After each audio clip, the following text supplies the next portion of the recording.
Minamahal kong mga kapatid kay Kristo, sa gabing ito, ipinagdiriwang natin ang tatlong malalalim na biyayang iniwan sa atin ng Panginoon sa huling hapunan. Ang Eukaristiya, ang pagkapari, at ang utos na pag-ibig sa pamamagitan ng paglilingkod. Eukaristiya, pagpapari, at paglilingkod. Pero nais kong pagtuunan ng pansin ngayong gabi ang isang napakatinding paanyaya ng Panginoon sa kanyang mga alagad. Nang sabihin niya, "Narito ang aking katawan, kainin ninyo ito." At sinabi rin niya, "Narito ang aking dugo, inumin ninyo ito." Sa ating unang pagbasa, narinig natin ang utos ng Diyos kay Moises. Kumuha kayo ng isang kordero, ibig sabihin, biserong tupa. Ihanda ninyo ito, litsunin, at kainin ng buong sambahayan. Ito ang naging ritual ng Paskwa ng mga Israelita. Passover sa Ingles. Ang dugo ng biserong tupa o kordero ang naging tanda ng kanilang kaligtasan sa gabi ng paglaya mula sa pagkaalipin sa Ehipto. Kaya't sa ating pananampalataya, ang korderong iyon ay inangkin ng ating tradisyong Kristiyano. Galing siya sa Judaism, sa Hudaismo. Inangkin natin sa ating tradisyong Kristiyano bilang larawan ni Kristo, ang kordero ng Diyos, ang korderong tumutubos, nagpapalaya, ang korderong nag-aalis ng mga kasalanan ng sanlibutan. Ngunit isipin ninyo ito, ano ang pakiramdam ng inaanyayahan na kainin ang isang taong tinuturing mong kaibigan, guro at Panginoon? Ang nagsabi ng kainin ninyo ito ay mismong taong minamahal mo. Paano mo kakainin ang laman ng kaibigan mo? Naalala ko tuloy ang isang kwento ng isang kapatid ko. 13 ho kaming magkakapatid. Yung pangalawa mula sa panganay, ang pangalan ay Nestor. Bumili daw ng biik ang nanay ko. Pinalaki niya yung biik para ibenta sa nalalapit naming pistang bayan. Pero itong si Kuya, naaliw siya at napamahal sa biik kasi inalagaan niya, pinaliliguan daw niya, pinakakain niya, at nilalambing. Binigyan pa nga ng pangalan. Hindi ko na matandaan kung ano ang pangalang binigay niya. Pero kaibigan ang turing niya sa biik niya. Dumating ang araw ng piyesta namin. Ibinenta ang baboy. At bilang bahagi ng kabayaran, may kaunting karne na dinala si nanay pauwi. Niluto niya ito bilang ulam para sa hapunan. Nang malaman ni Nestor kung sino ba yung laman ng nilagang baboy, tumayo siya, lumabas ng bahay, at tumanggi na kumain at umiiyak. Ang sabi ng nanay, "Na paano ka?" Ang sagot niya, "Hindi ko kayang kainin ang kaibigan ko." Ganyan din ang naging damdamin ni Simon Pedro nang nilapitan siya ni Jesus para hugasan ang kanyang mga paa. Hindi, Panginoon. Hindi ko papayagan ito. Siguro ganoon din ang naging damdamin ng ilang mga alagad na tumiwalag kay Jesus. Nung marinig siya na sabihin niya, "Ang aking laman ay tunay na pagkain at ang aking dugo ay tunay na inumin." Ano sila? Kanibal? Napakalakas ng dating. Sino bang hindi mabibigla o may iskandalo sa ganitong klaseng pangungusap?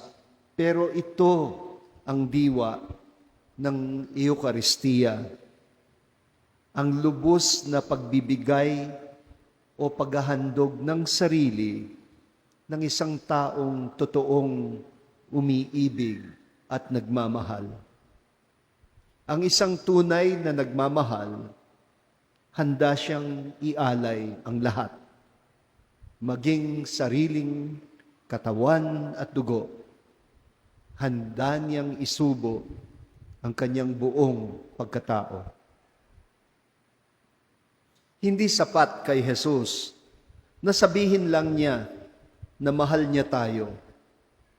Binigay niya ang sarili niya mismo sa atin bilang pagkain, bilang inumin, bilang buhay na nagbibigay buhay.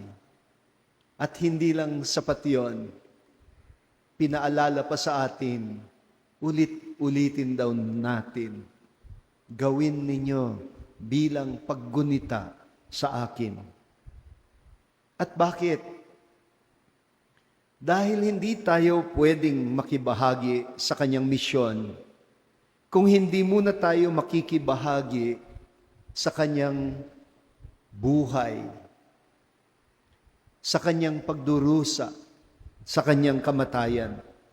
Kung hindi natin siya tatanggapin sa ating pagkatao, paano natin siya may pamamalas sa ating kapwa?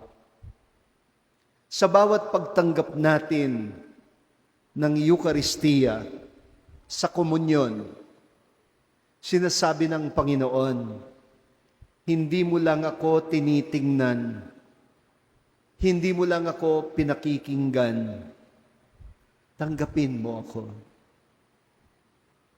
Gawin mo akong bahagi ng katawan mo. Tanggapin mo ako bilang pagkain at inumin. Hayaan mong busugin ka ng laman at dugo ko. At sa ganitong paraan, ikaw ay magiging bahagi ng katawan ko. At bilang kabahagi ni Kristo, ikaw ay magiging katuwang niya sa kanyang misyon, sa kanyang gawain ng pagtubos." Ito po ang naging homilya ko kanina sa misa ng pagbabasbas sa mga banal na langis ng simbahan, na tayo'y isang bayang hinirang. Ang Kristo, si Jesus. Pero kapag tayo mismo ay pinahiran ng langis, nakikibahagi tayo sa katawan ni Kristo. Ibig sabihin, Huwag nating hanapin si Kristo sa kung saan-saan. Walang saysay ang mga larawan, kaya kapag mahal na araw, tinatakpan natin upang makita natin si Kristo sa isa't isa. Tinatanggap mo ang salita niya at tinatanggap mo ang laman at dugo niya sa Eucharistia. Paano kanya hindi babaguhin? Upang maging kaisa niya, kalahok sa kanyang gawain sa pagtubos sa daigdig.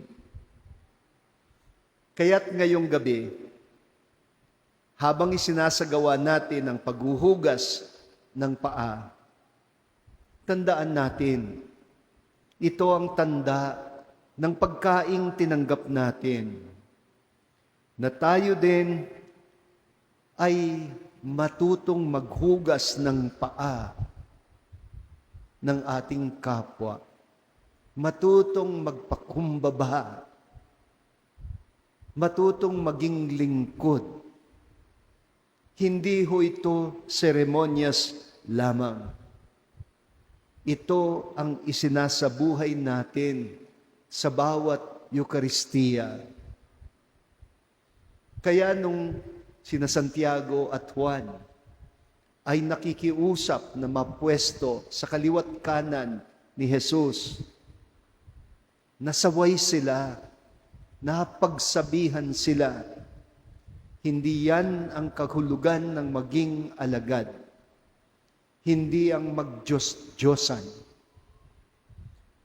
Narinig natin sa ating unang pagbasa ang sumpa ng Panginoon, parurusahan ko ang mga nagdi-Diyos-Diyosan, ang sabi niya.